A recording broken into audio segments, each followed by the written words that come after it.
ನಮಸ್ಕಾರ. ನನ್ನ ಹೆಸರು ನঈಂ ಬಾಷಾ. ದಕ್ಷಿಣ ಕನ್ನಡ ಜಿಲ್ಲೆ ಬೆಳ್ತಂಗಡಿ ತಾಲೂಕು ನಾರಾವಿ ಕುತ್ಲೂರು ಗ್ರಾಮ.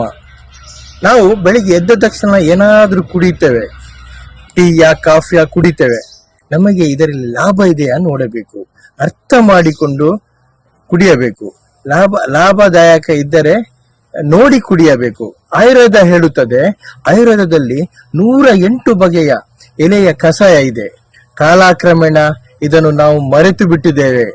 ನಾವು ಇವತ್ತು ಕಷಾಯದ ಮಹತ್ವ ಹೇಳುವ ಸಂಖ್ಯೆ ಕಡಿಮೆಯಾಗಿದೆ.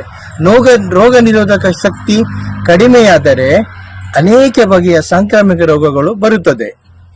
ವೈವಿಧ್ಯಮಯ ಕಷಾಯಗಳು, ಅನೇಕ ಬಗೆಯ ಕಷಾಯಗಳು ಇವೆ.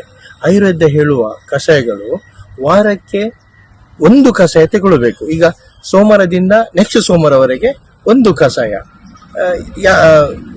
ಇದು ನಮಗೆ ನಮ್ಮ ಮನೆಯ ಸುತ್ತಮುತ್ತಲು, ನಮ್ಮ ಮನೆ ಹಿತ್ತಲಲ್ಲಿ, ಆ ಕಡೆ ಮುಂದ್ಗಡೆ ಎಲ್ಲ ಸಿಗುತ್ತದೆ.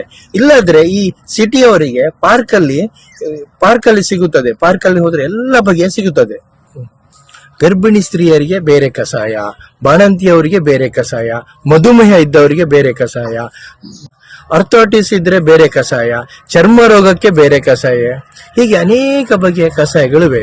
ಉದಾಹರಣೆಗೆ ಹೇಳುವುದಾದರೆ ನಾನು ಬಿಲ್ವ ಪತ್ರೆ ಎಲೆಯ ಕಷಾಯ, ಅಮೃತ ಬಳ್ಳಿ ಎಲೆಯ ಕಷಾಯ, ಮಾವಿನ ಎಲೆಯ ಕಷಾಯ, ನೇರಳೆ ಎಲೆಯ ಕಷಾಯ, ತುಳಸಿ ಎಲೆಯ ಕಷಾಯ, ಬೇವಿನ ಎಲೆಯ ಕಷಾಯ, ಪಾರಿಜಾತ ಎಲೆಯ ಕಷಾಯ, ಪಪ್ಪಂಗ ಎಲೆಯ ಕಷಾಯ, ವೀಳ್ಯದೆಲೆ ಎಲೆಯ ಕಷಾಯ, ಅಶ್ವಗಂಧ ಬೇರಿನ ಕಷಾಯ, ಹೀಗೆ ಅನೇಕ ರೀತಿಯ ಬಗೆಯ ಎಲೆಗಳಿದೆ.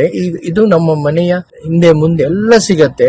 ನೀವು ನೆಕ್ಸ್ಟ್ ಸಂಚಿಕೆಯಲ್ಲಿ ನಾನು ಇದರ ಫುಲ್ ನಿಮ್ಗೆ ವಿಷಯ ಯಾವುದೇ ಅದಕ್ಕೆ ಏನೇನು ಉಪಯೋಗಗಳಂತೆ ನಾನು ಹೇಳುತ್ತೇನೆ.